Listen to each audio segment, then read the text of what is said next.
all is stripped away, Policarpo. and I simply come. Nacido en el año 70 después de Cristo, de una familia cristiana. Fue uno de los más respetados entre aquellos obispos de la iglesia primitiva, a quienes se le da el nombre de padres apostólicos o padres de la iglesia, por haber conocido a los primeros apóstoles y haber sido discípulo del apóstol Juan, por lo que tuvo por eso el privilegio de oír en boca de testigos presenciales las descripciones de la vida de Jesús. Fue obispo de la iglesia de Esmirna, en la actual Turquía, desde el año 110 después de Cristo. Fue un firme defensor de la verdad de la palabra. Ireneo, uno de sus discípulos, escribió: yo te puedo asegurar que si Policarpo oyera las herejías que ahora están diciendo algunos, se taparía los oídos y repetiría aquella frase que acostumbraba a decir: Dios mío, ¿por qué me has hecho vivir hasta hoy para oír semejantes horrores? Y se habría alejado inmediatamente de los que afirman tales cosas. En el año sexto de Marco Aurelio, según la narración de Eusebio, estalló la llamada cuarta persecución a los cristianos. Marco Aurelio, rígido y severo, tuvo una actitud de rechazo y odio hacia los cristianos. Las crueldades ejecutadas en esta persecución fueron de tal calibre que muchos de los espectadores se estremecían al verlas y quedaban atónitos ante el valor de los sufrientes. Algunos de los mártires eran obligados a pasar, con sus pies ya heridos, sobre espinas, clavos y demás. Otros eran azotados hasta que quedaban a la vista sus tendones y venas, y después de haber sufrido los más atroces tormentos que pudieran inventarse, eran destruidos por las muertes más temibles. En aquel tiempo se cuenta de un cristiano llamado Germánico, un hombre joven, pero verdadero cristiano. Siendo entregado a las fieras a causa de su fe, se condujo con un valor tan asombroso que varios paganos se convirtieron a aquella fe que inspiraba tal arrojo.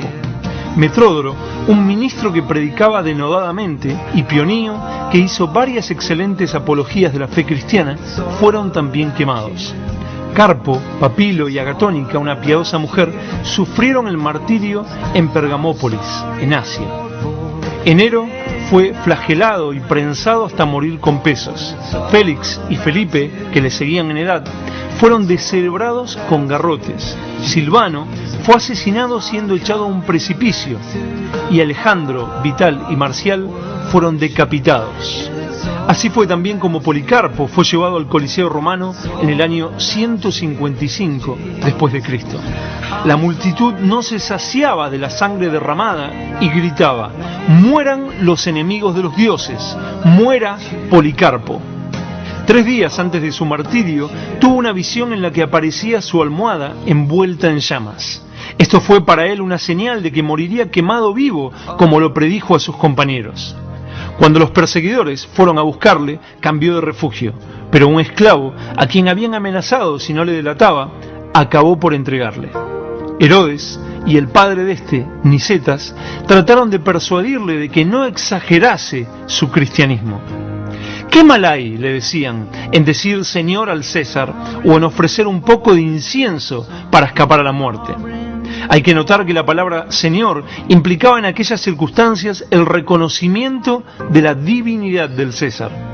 El obispo permaneció callado al principio, pero como sus interlocutores le instaran a hablar, respondió firmemente: estoy decidido a no hacer lo que ustedes me aconsejan. Al oír esto, Herodes y Nicetas le arrojaron del carruaje donde se encontraba hablando con ellos, con tal violencia que se fracturó una pierna. Luego el procónsul, Decidio Quadrato, le exhortó a tener compasión de su avanzada edad, a jurar por el César y a gritar: ¡mueran los enemigos de los dioses! El procónsul repitió: jura por el César y te dejaré libre, reniega de Cristo. A lo que Policarpo respondió: durante 86 años he servido a Cristo y nunca me ha hecho ningún mal. ¿Cómo quieres que reniegue de mi Dios y Salvador? Si lo que deseas es que jure por el César, he aquí mi respuesta: soy cristiano. Entonces el procónsul le amenazó: tengo fieras salvajes. Hazlas venir, respondió Policarpo, porque estoy absolutamente resuelto a no convertirme del bien al mal, pues solo es justo convertirse del mal al bien. El procónsul replicó: puesto desprecias a las fieras, te mandaré quemar vivo. Policarpo le respondió: me amenazas con fuego que dura un momento y después se extingue. Eso demuestra que ignoras el juicio que nos espera y qué clase de fuego inextinguible aguarda a los malvados. ¿Qué esperas? Dicta la sentencia que quieras. Cuenta la historia que durante estos discursos el rostro de Policarpo reflejaba tal confianza que el mismo procónsul se sintió impresionado. Sin embargo, ordenó que un heraldo gritara 3 veces desde el centro del estadio: Policarpo se ha confesado cristiano. Al oír esto, la multitud exclamó: este es el maestro de Asia, el padre de los cristianos, el enemigo de nuestros dioses, que enseña al pueblo a no sacrificarles ni adorarles. Como la multitud pedía al procónsul que condenara a Policarpo a los leones, aquel respondió que no podía hacerlo, porque los juegos habían ya sido clausurados. Entonces gentiles y judíos pidieron que Policarpo fuera quemado vivo. En cuanto el procónsul accedió a su petición, todos se precipitaron a traer leña de los hornos, de los baños y de los talleres. Alzando los ojos al cielo, Policarpo hizo la siguiente oración: Señor Dios Todopoderoso, Padre de nuestro Señor Jesucristo, yo te bendigo porque me has permitido llegar a esta situación y me concedes la gracia de formar parte del grupo de tus mártires, y me das el gran honor de poder participar de la copa de tu Hijo Jesús. Concédeme la gracia de ser admitido entre el grupo de los que sacrifican su vida por ti, y haz que este sacrificio te sea totalmente agradable. Yo te alabo y te bendigo, Padre Celestial, por tu Santísimo Hijo Jesucristo, a quien sea dada la gloria por los siglos de los siglos. Viendo todo esto, el centurión redujo a cenizas el cuerpo del mártir. De Policarpo solo se conoce una carta escrita a los filipenses. En esta carta escribió: sirvamos al Señor con temor y toda reverencia, como Él mismo dio mandamiento y los apóstoles que os predicaron el Evangelio, absteniéndonos de ofensas y de los falsos hermanos y de los que llevan el nombre del Señor hipócritamente, que hacen descarriar a los necios. Por lo tanto, abandonemos las acciones vanas de muchos y sus falsas enseñanzas, y volvamos a la palabra que nos ha sido entregada desde el principio. Por tanto, os exhorto a todos a ser obedientes a la palabra de justicia y a soportarlo todo, según visteis con vuestros propios ojos en los bienaventurados Ignacio, Zósimo y Rufo. Sí, y en los otros también que han venido a vosotros, así como en el mismo Pablo y en el resto de los apóstoles, estando persuadidos de que todos estos no corrieron en vano, sino en fe y justicia, y que están en su lugar debido, en la presencia del Señor, con el cual han sufrido también, porque no amaron al mundo presente, sino a aquel que murió por amor a nosotros y fue resucitado por Dios para nosotros. All about you. ¿Cómo están? Mire que está a su lado, denle una mirada, una sonrisa. Estamos celebrando 12 años de poder y victoria. Bienvenidos a la casa de nuestro Dios, nuestro hermano Juan Rápalo, que viene, creo que viene desde más lejos, ¿no? ¿Desde dónde, hermano? Carolina del Sur, Carolina del Norte. Bienvenido a casa. Rápalo ha estado con nosotros desde los inicios. ¿Cómo lo dice la iglesia? Esta es iglesia. Amén. Démosle un aplauso al Señor. Gracias por estar con nosotros. Muy bien, vamos a ponernos en pie, amados hermanos y hermanas. Así empieza esta fiesta, celebrando 12 años. Por ahí tenemos un boletín, usted se lo puede llevar, un poquito de historia ahí. Y ahí está todo el programa para todos estos días. Mañana continuamos y el domingo cerramos con ayuda de nuestro Dios. Busquemos en las Sagradas Escrituras el libro de Lucas, capítulo 19, del versículo del 1 al 10. Vamos a tomar esa porción para meditar acerca, me basta Jesús, Jesús me basta. Esa es la primera plenaria que estaremos juntos aprendiendo acerca de la suficiencia de Cristo. Lucas 19, ¿lo encontró?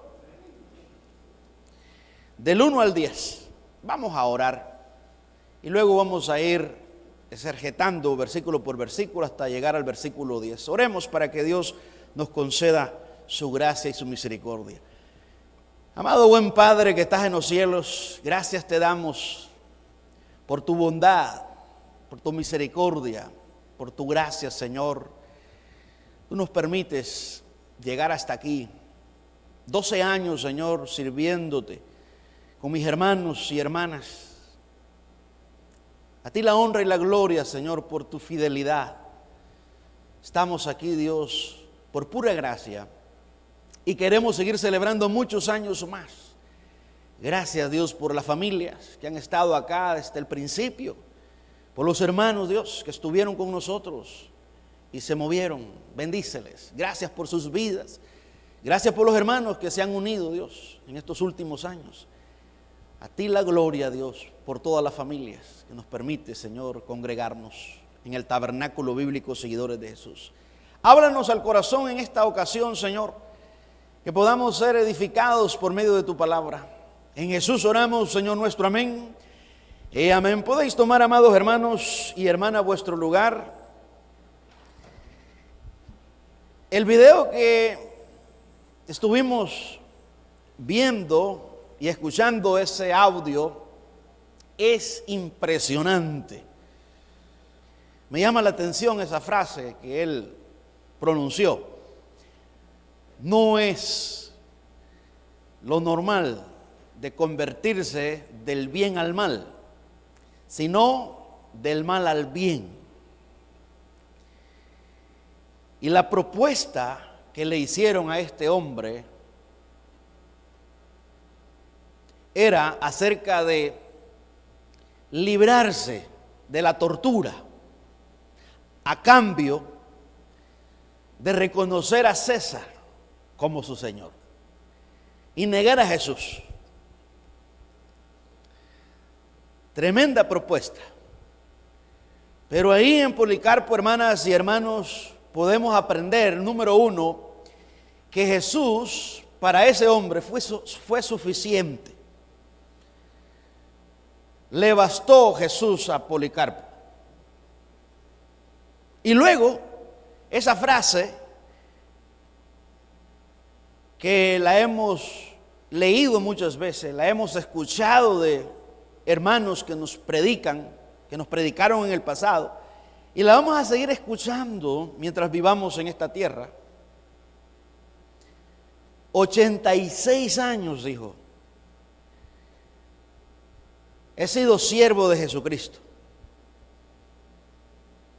y no me ha fallado mi Señor y Salvador. Ha sido fiel. ¿Cómo le voy a negar?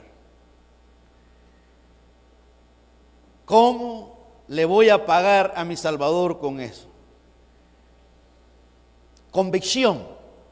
De eso se trata el cristianismo. Convicción, seguridad, que en todo momento Cristo, hermana y hermano, debe de ser nuestro fundamento. Jesús es suficiente. ¿Cuánto lo creemos? No necesitamos ayuda de nada ni de nadie. Jesús es suficiente como Dios. Y veamos lo que las Escrituras nos dice.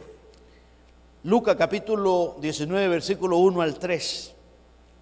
Vamos a ver cómo el Señor Jesucristo produce, porque Él es el mismo Dios encarnado, el querer como el hacer. Cualquiera puede decir que Zaqueo llegó ahí por casualidad, la curiosidad lo empujó para ver quién era Jesús. Pero detrás de todo eso, hermana y hermano, estaba la mano de Dios.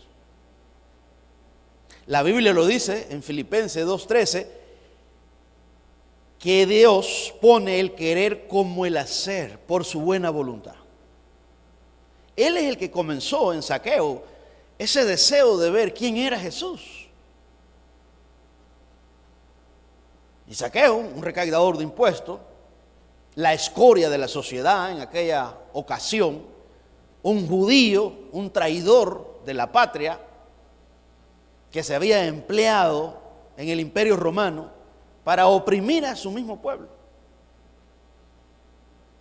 Pero hay algo impresionante, capítulo 19 de Lucas, versículo 1 al 3 dice: habiendo entrado Jesús en Jericó, iba pasando por la ciudad.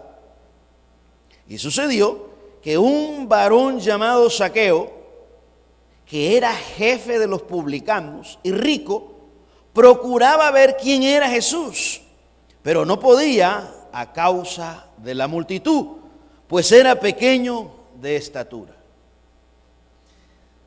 Dice Lucas, el doctor Lucas, un griego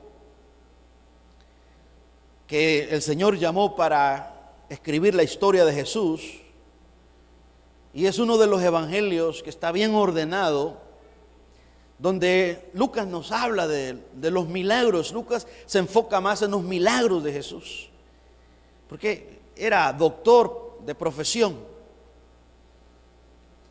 Y nos relata este momento maravilloso de este encuentro de Zaqueo con Jesús. Y lo describe muy bien. Dice que era jefe de los publicanos. Luego dice que era rico y era pequeño de estatura.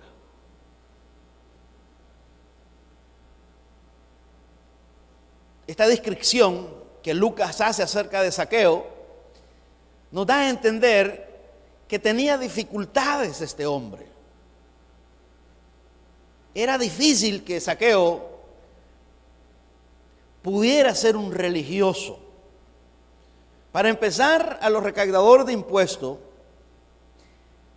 los tildaban de ladrones, abusadores.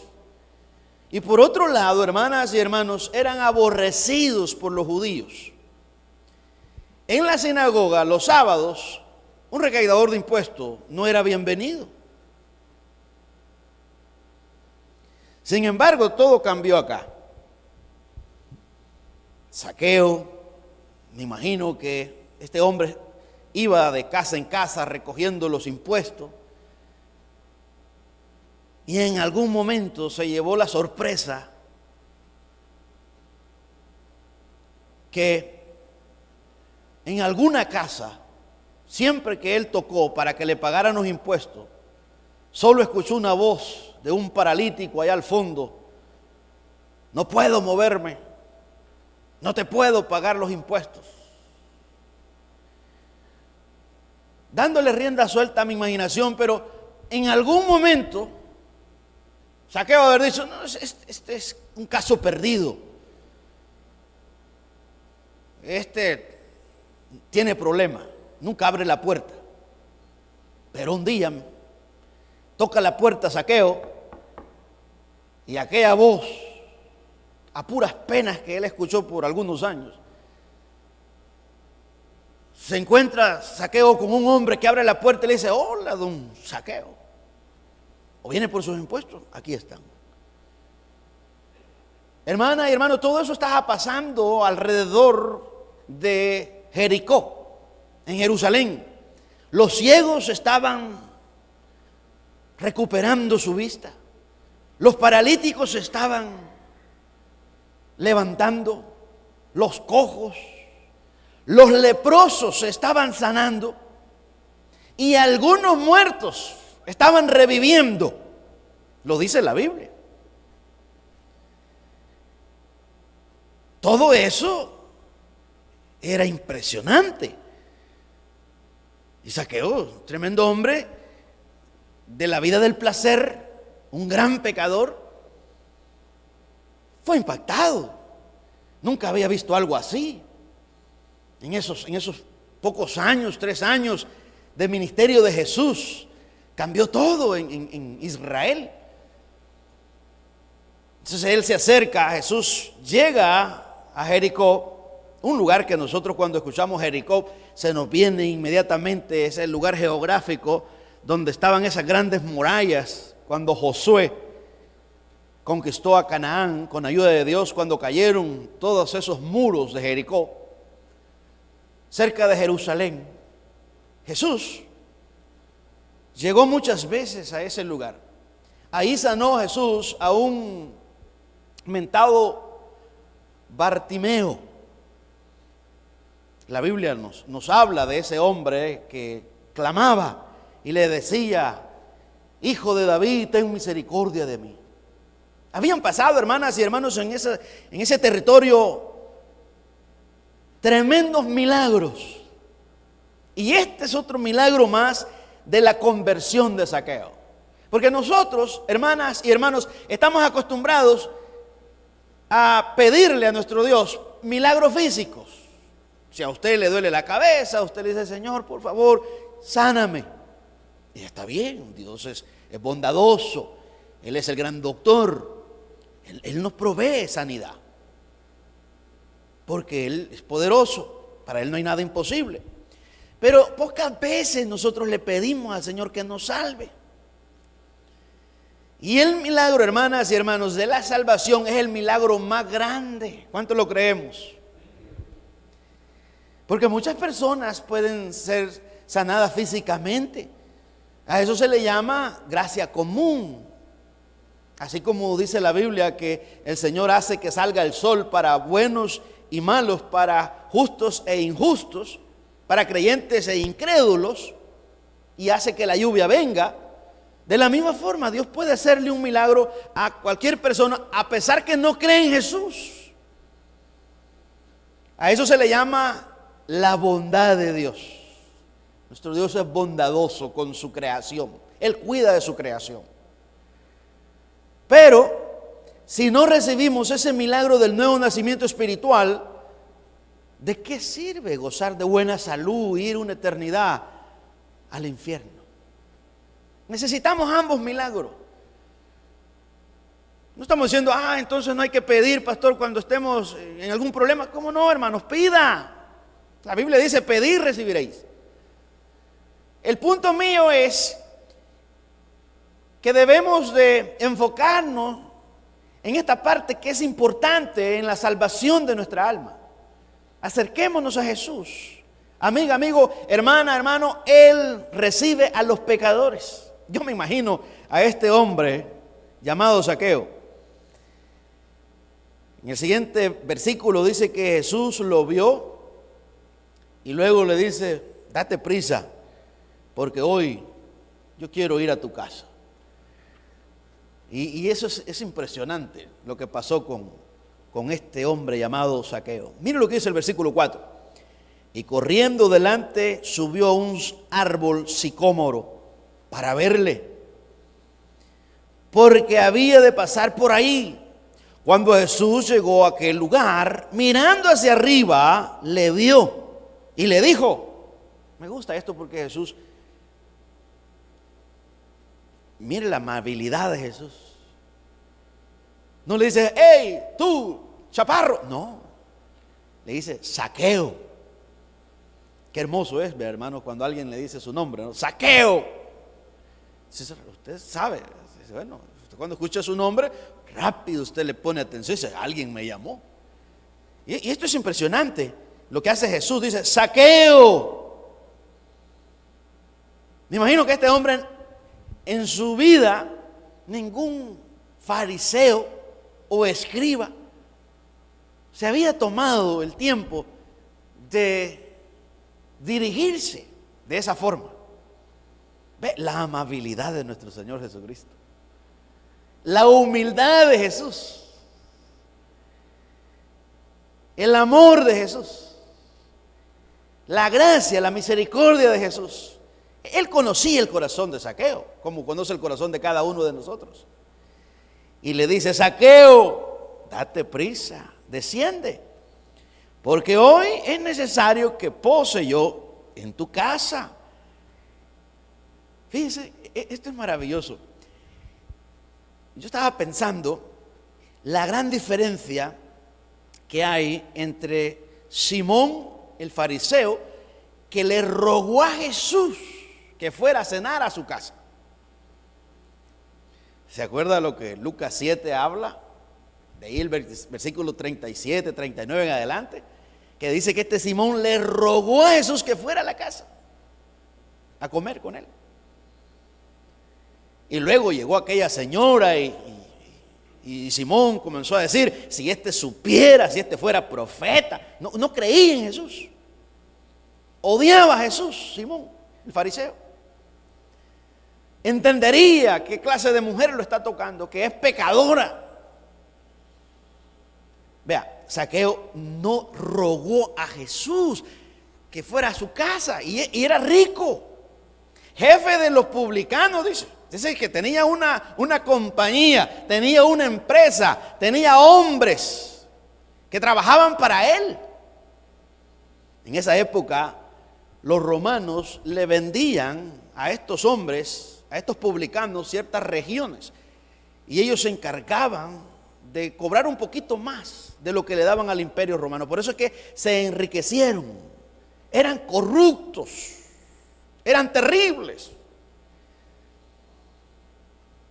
Pero tuvo un encuentro con el mismo Dios hecho hombre, con el Rey de Reyes y Señor de Señores. Y aquí vemos la gracia de Dios, el llamado eficaz de Dios. Versículo 6 de Lucas 6, de Lucas 19 dice, entonces él descendió a prisa y le recibió. ¿Cómo le recibió? Gozoso. Gozoso. Oh, hermana y hermano, creo que la mayoría de los que estamos aquí presentes hemos tenido esa experiencia. Cuando el Señor ha hablado a nuestro corazón y hemos sentido ese vacío, esa necesidad espiritual y hemos escuchado esa voz tierna que Jesús murió en la cruz del Calvario para perdonar nuestros pecados.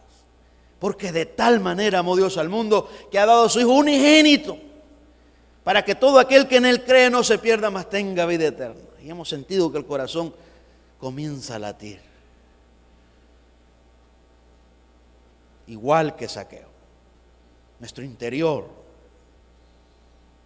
se llenó de gozo, de paz. Jesús es suficiente como Dios. Como Dios.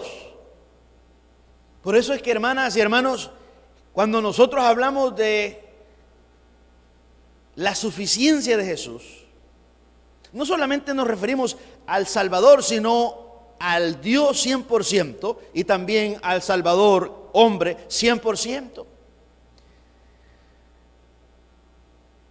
Y Jesús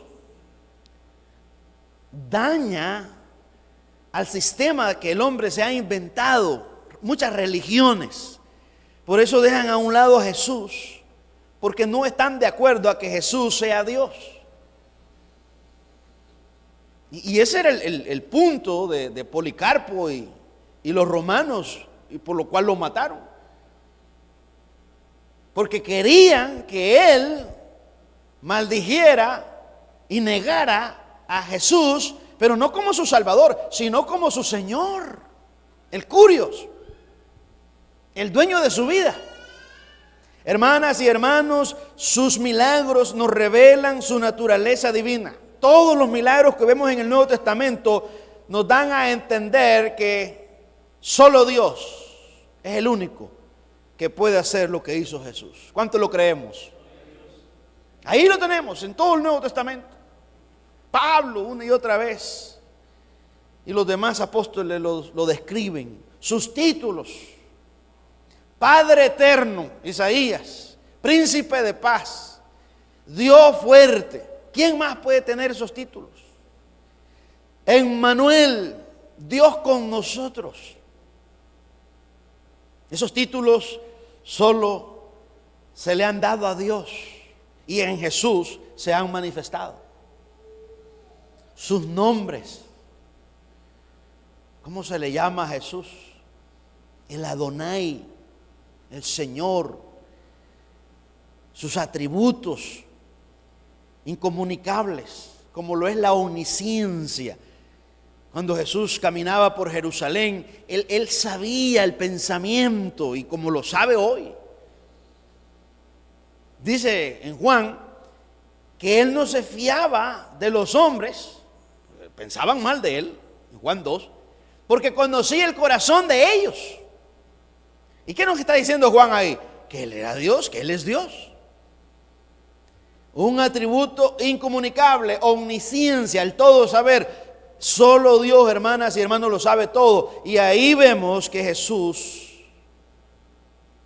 lo sabía todo, lo sabe todo. Y eso nos muestra que es el Dios hecho hombre. Los atributos comunicables, como lo es el amor, como lo es la santidad. Dice la Biblia en Hebreos 4, 14 y 15, que fue tentado en todo, pero no se halló pecado en él. ¿Cuánto lo creemos? Fue tentado en todo, pero no pecó. Colosenses, corre conmigo, Colosenses capítulo 1, versículo del 15 al 20.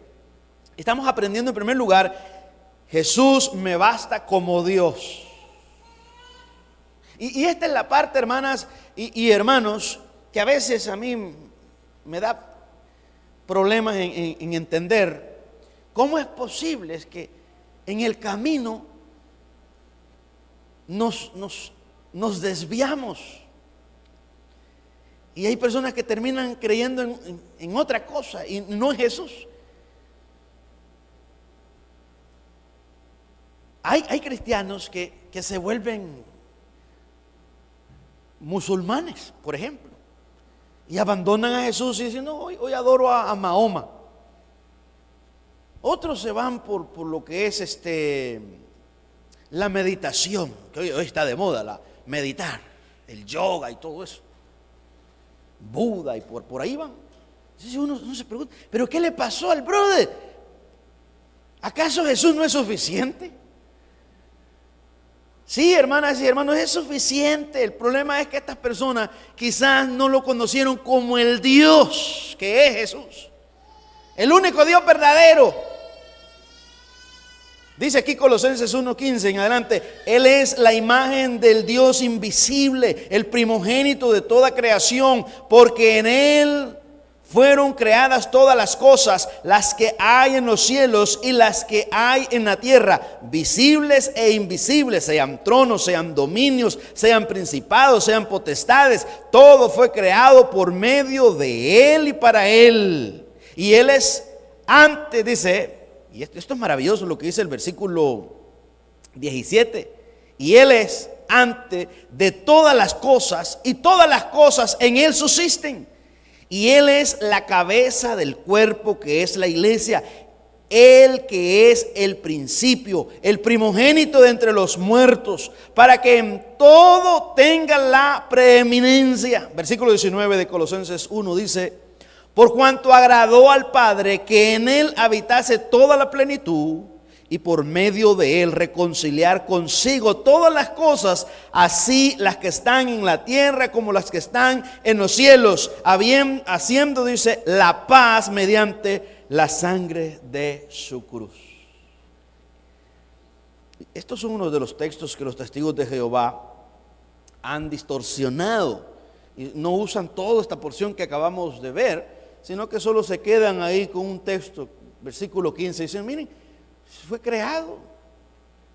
Pero aquí no está hablando Colosenses, el apóstol Pablo, de cómo Dios ha creado, sino que él está hablando de jerarquía, de dominio, de gobernar. Y está hablando que Dios se reveló por medio de Jesús, que Jesús es la misma imagen del Dios invisible. En otras palabras, el apóstol Pablo está diciendo, el Dios invisible se hizo visible por medio de Jesús. ¿Qué dice Jesús en la Sagrada Escritura? El que me ve a mí, ve al que me envió. El que honra a mi Padre, me honra a mí. Y el que no me honra a mí, dice Jesús, no honra a mi Padre. Porque yo de Él he tomado. Y no vine, dice Jesús, para hacer mi propia voluntad, sino para hacer la voluntad de mi Padre. Y el Hijo, dice Jesús, hace lo que ve hacer al Padre. Maravilloso ejemplo, maravillosas metáforas que Jesús usó.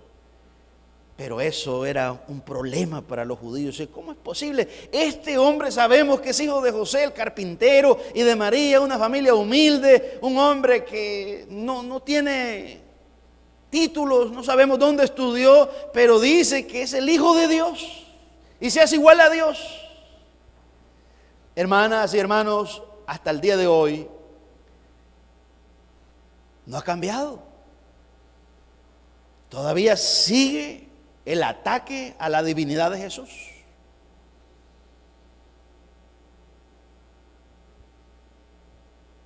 Y debemos nosotros volver a la cristología, hablar de Jesús, porque somos la iglesia de Jesucristo. Él nos compró. No debemos de avergonzarnos de Jesús. Si otros se avergüenzan, que se avergüencen. Si alguien me pregunta a mí, pastor, ¿cuál ha sido el secreto por el cual todavía sigues después de 12 años en Boston, Massachusetts? Jesucristo. Los hermanos que ya llevan 11, 12 años acá, saben que siempre nos ha gustado hablar de nuestro Señor. En alguna ocasión alguien me dijo, pastor, esos mensajes que usted habla de mucho de Jesús van a complicar. Algunas personas, pastor, van a pensar que eso es una religión. Y yo dije, mire, hay que ser paciente, le dije yo. Pero Jesús es la medicina. Y si quitamos a Jesús del púlpito, entonces estamos terminados. Vamos a colapsar. Pero si Jesús sigue siendo predicado desde nuestro púlpito, vamos a pasar por momentos difíciles, por pruebas, problemas, persecuciones de toda índole. Pero si Jesús sigue siendo predicado, vamos a prevalecer. Y aquí estamos, hermanas y hermanos, 12 años para la gloria de Dios.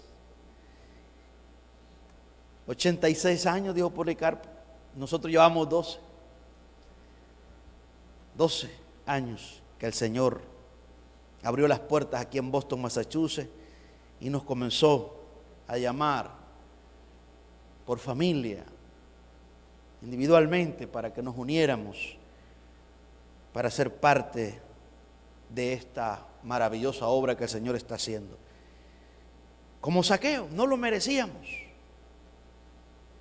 Venimos de diferentes lugares, de diferentes países, de diferentes culturas, de diferentes niveles de educación, pero aquí estamos. Hemos sido comprados con la misma sangre y tenemos el mismo Espíritu Santo dentro de cada uno de nosotros. Y vamos, hermanas y hermanos, para el mismo lugar, todos y todas, los que hemos creído en Jesús. Vamos a estar con el Señor por siempre.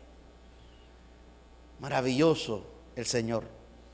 Zaqueo, dice aquí el texto, que lo recibió gozoso. Versículo 7. Jesús me basta como sustituto. Jesús se convierte en el sustituto de cada uno de nosotros en la cruz del Calvario.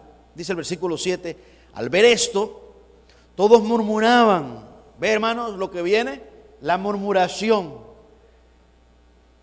Y dice, diciendo que había entrado a posar con un hombre pecador. Esa descripción es tremenda. Pecador. Así lo resume Lucas. Pecador. Ahí esa palabra es extensa. Quiere decir un transgresor de la ley de Dios.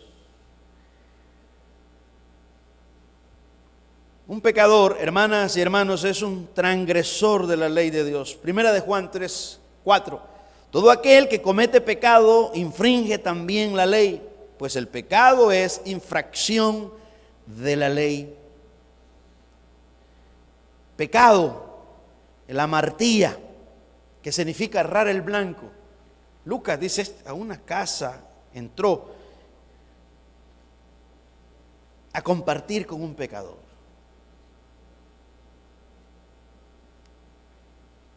Tremendo esto. Nosotros aquí quizás lo sabemos muy bien porque una y otra vez, vea, lo hemos aprendido acerca de la doctrina del pecado. El pastor Luis lo explicaba un domingo y hablaba acerca de esta situación. La depravación total, inhabilidad total, donde el hombre no está enfermo con el sarampión, sino está muerto, hermanas y hermanos. Esto es impresionante, este texto, porque así estábamos nosotros. Esta es la descripción de todos nosotros, pecador. Esta palabra hoy en día a algunas personas le ofende, porque piensa que le estamos llamando, ¿verdad? Un delincuente, un violador, etcétera. Ofende. Por eso es que muchos predicadores dicen, no, porque el pecado ya lo dañó tanto a las personas, mejor no hay que decirle que son pecadores, hay que decirle, ¿verdad?, que han cometido muchos errores. Hermana y hermano, ¿qué diría usted si usted va al hospital con un dolor en su estómago y el doctor, para no herir su sentimiento, dice, bueno, vamos a considerar, no vaya a ser que le dé un patatú y se muera esta persona? Mejor le voy a decir, vea, que lo que tiene ahí es un problema estomacal que no es nada grave. Y usted se viene para la casa y dice, no, mire, no hay nada grave, es un problema ahí, quizás alguna comida le hizo daño. Probablemente usted diga, porque vea, no entiende lo terrible que es una enfermedad. Se venga tranquila a casa, o tranquilo, y dice, bueno, qué bien, el doctor sabe. Pero si después, a la medianoche, usted regresa al hospital y le examina otro doctor, y le hace examen y le dice que usted tiene un problema serio, que hay que operarla de emergencia porque probablemente no va a amanecer, ¿qué diría usted del otro doctor? Dice, bueno, aquel me dijo que no era tan serio. Pero es a menos, vea, que sea un negligente en la medicina, pero también es un delito para un doctor engañar a una persona. Tiene que decirle la verdad, por más dolorosa que sea.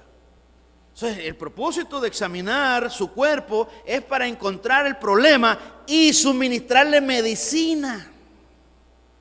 Y el doctor llega y le dice, mire, usted tiene este problema serio. Uno se pone triste y dice, ¿y cuánto me queda, doctor? Eso es lo primero que decimos, ¿no? Nosotros pensamos, ya me llegó la hora. No, muy aprisa. Tenemos medicina. Vamos a suministrársela. De eso se trata cuando la palabra de Dios revela el pecado, es porque hay medicina. Tenemos que decirle a la persona su condición para luego decirle, mire a Cristo. Cristo perdona a pecadores. Cristo murió por pecadores. No se ofenda. Ay, si se ofende, oféndase un momento, ¿verdad? Como dicen algunos predicadores por ahí. Si hemos pasado nosotros ofendiendo al Señor toda nuestra vida. Si el Señor le ofende unos minutos, pues aguante un poco. Zaqueo, un recaudador de impuestos, un pecador como todos nosotros, tuvo la visita del Salvador en su casa. Versículo 8. Entonces Zaqueo, puesto en pie, vea cómo cambia el panorama. Allá afuera había murmuración. Sí, el hombre fue a la casa de un pecador. ¿Y quiénes eran los que estaban murmurando? Bueno, los que más murmuraban eran los religiosos. Lucas 15 lo dice, que los fariseos y los escribas murmuraban. Pero mientras ellos están criticando, en la casa de Zaqueo está pasando algo maravilloso. Versículo 8 dice, entonces Zaqueo, puesto en pie, dijo al Señor. Me gusta esta descripción, Señor, curio. ¿Cómo lo llama? Señor. He aquí, Señor. ¿Ve la gran diferencia, hermanas y hermanos? ¿Se acuerda aquel joven rico? ¿Cómo le llamó a Jesús? Rabí, maestro, bueno. No le dijo, Señor, no, porque tenía un problema. Pero aquí vemos cuando ya Dios está obrando, no hay problema en reconocer que Jesús es el mismo Adonai. Nos doblamos y decimos, Señor, tú eres digno de toda alabanza. Y dice aquí, Señor, la mitad de mis bienes doy a los pobres. Cambio. Esto es conversión. En la conversión, hermanas y hermanos, hay un antes y un después. En otro tiempo, cuando usted no conocía a Jesús, era una persona rebelde para con Dios, enemigo de Dios. Pero en el momento que usted se encuentra con Jesús como Zaqueo, todo cambia. Usted se vuelve amigo de Dios, se reconcilia con Dios y Dios se convierte en su Padre. Por medio de Jesús nos reconciliamos con nuestro Padre Celestial. Dice aquí, la mitad de mis bienes doy a los pobres. ¿Acaso Jesús le habló de dinero a Zaqueo? No. ¿Acaso es un problema tener dinero para servirle a Jesús? No. Jesús no le dice a usted, si usted tiene una empresa, desházate de todas tus empresas y sígueme, quita todo eso. No. Si su empresa usted la somete a Jesús, y si Jesús es el que domina y su empresa está en segundo o en tercer lugar y Dios está en primer lugar, no hay problema. El problema está cuando su empresa, su economía ocupa el lugar de Dios. Ahí hay idolatría. Entonces, eso es la parte que Jesús hizo con el joven rico. Y le dice, vende todo lo que tenés y dáselo a los pobres y sígueme. Toma tu cruz y sígueme. Dice que se puso triste y se fue. Se lo tuvo que decir Jesús. Dice que antes de ese Marcos, capítulo 10, ahí lo puede buscar usted en casa, dice que lo vio y lo amó. Los mandamientos, ¿sabes? Le dijo Jesús. Y le dice a este joven, no, yo desde mi niñez, desde mi juventud los he guardado. ¿Qué más puedo hacer? Entonces Jesús lo vio y lo amó. Al amarlo, entonces Jesús dice, te tengo que decir la verdad. Problema de idolatría. Y ahí es donde Jesús le dice, vende todo lo que tienes y dáselo a los pobres. Aquí, mire, le traje ese otro relato para que compare usted. Mire la diferencia. Aquí es el hombre, él, diciéndole a Jesús, la mitad de mis bienes doy a los pobres. Dice la Biblia que era rico. Era como Donald Trump,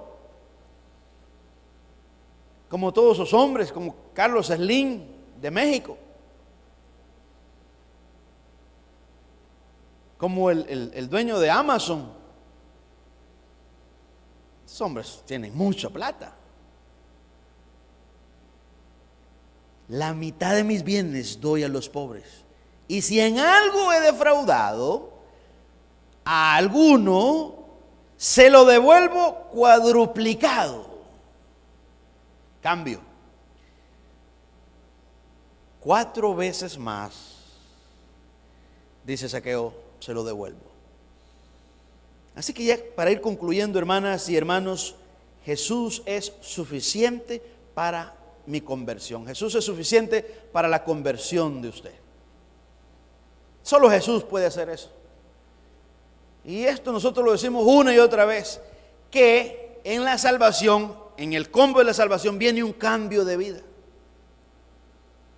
Viene un cambio de vida. ¿Y en qué consiste, pastor, ese cambio de vida? En primer lugar, su relación para con Dios. Usted comienza a amarlo, a adorarlo, a servirle. Y usted quiere agradarle, porque Él le amó a usted primero. Primera de Tesalonicenses 1:9 dice, porque ellos mismos cuentan de nosotros la manera en que nos recibisteis y cómo os convertisteis de los ídolos a Dios para servir al Dios vivo y verdadero y esperar de los cielos a su Hijo, al cual resucitó de los muertos, a Jesús, quien nos libra de la ira venidera. Versículo 9 al 10. Jesús me basta como Salvador. Lucas capítulo 19, versículo 9 y 10 dice, Jesús le dijo, hoy ha venido la salvación a esta casa, por cuanto él también es hijo de Abraham. Wow, qué impresionante esta declaración de Jesús. El recaudador de impuestos, la escoria de la sociedad, ahora Jesús lo elogia y dice: hoy ha venido la salvación a la casa de este pecador.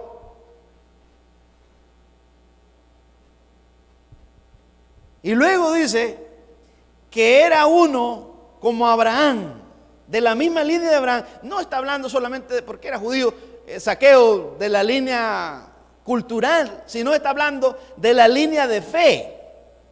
Está hablando de los cristianos, que Abraham es el creyente que fue justificado por su fe le fue contada por justicia. Lo que Zaqueo tenía era fe, él no tenía ninguna obra. Recaudador de impuestos, lo único que él tenía eran delitos.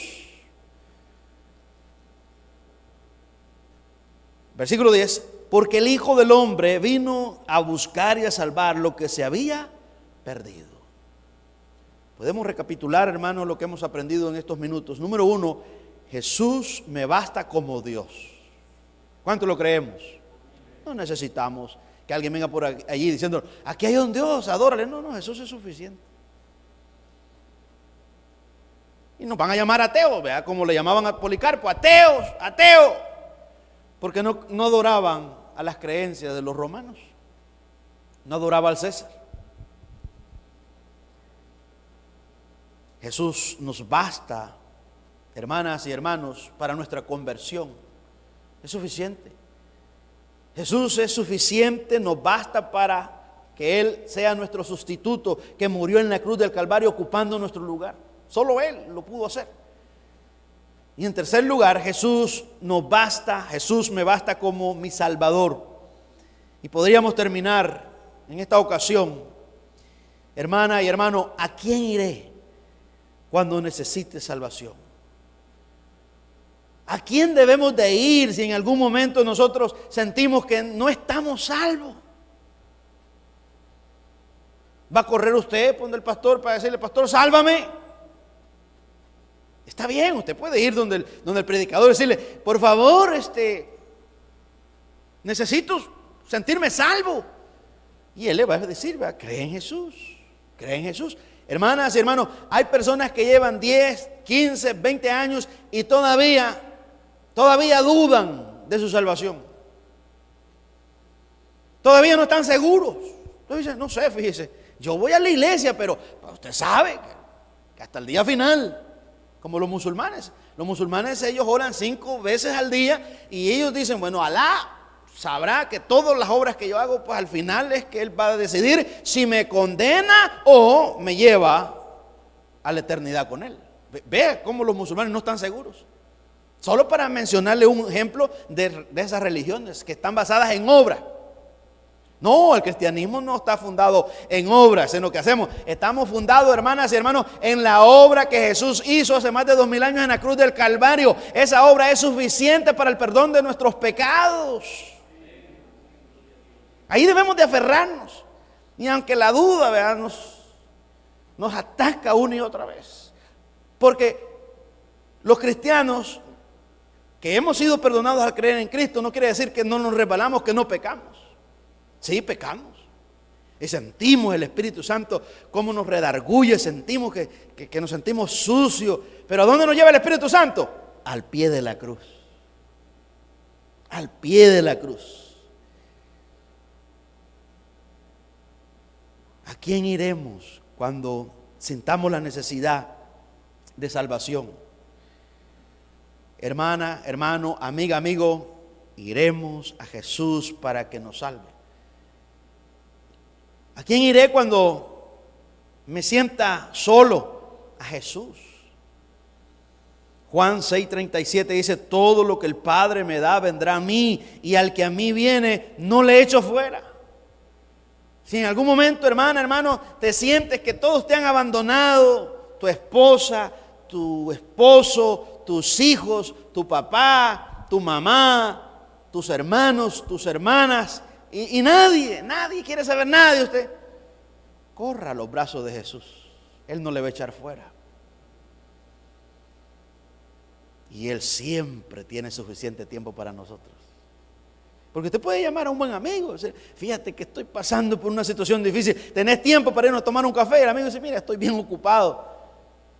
Sin embargo, si usted por medio de la oración llama a Jesús, Él siempre está presto para oírnos. Podemos ir a Él. ¿A quién iré cuando haya pecado? Iré a Jesús, porque Él es suficiente para perdonarme. ¿A quién iré cuando esté cansado, cuando ya no pueda, cuando ya no quiera más? Iré a Él. ¿A quién, pastor? A Jesús. Él dice, venid a mí todos los que estáis trabajados y cargados y yo os haré descansar. Él nos llama a descansar, hermanos, porque a veces nos cansamos espiritualmente. Decimos, ay, otra vez, descansemos en Jesús. Descansemos. Y ese llamado de Jesús es porque la religión te cansa. La religión te dice, haz esto y lo otro, y así es como Dios te va a recompensar. El cristianismo, el evangelio te dice, solo cree, solo confía, solo descansa, que Jesús ya lo hizo todo. Él vivió una vida en obediencia, solo créelo. Y descansa en el Espíritu Santo. Él te va a ayudar, Él te va a levantar, Él te va a cambiar. Porque nos podemos cansar. Usted puede decir, ya llevo aquí varios meses y yo sigo siendo el mismo, pastor. Pero usted está diciendo que Jesús me basta para un cambio. Y yo llevo 10 años, 11 años y no he cambiado. Hermanos, por algo está aquí. Dios está trabajando. Hay personas que Dios los cambia en un mes, a otros en 6 meses, a otros en 1 año, a otros en 2 años, a otros en 5 años, a otros en 10 años, a otros en 20 años, a otros en 30 años. Pero que nos cambia, porque Él es poderoso, hermanas y hermanos. ¿Lo creemos? Así que no hay que rendirse. No se rinda. Porque Jesús es suficiente. Jesús me basta como Dios. Jesús me basta como Salvador. Jesús me basta como amigo. Jesús me basta como abogado. Jesús me basta. ¿Por qué? Porque Él es suficiente para cada uno de nosotros. ¿Lo creemos? Que Dios nos ayude a que nunca nos apartemos de la suficiencia de Jesús. Que Jesús reine en nuestra vida y que podamos ser transformados a su semejanza. Oremos. Padre, gracias te damos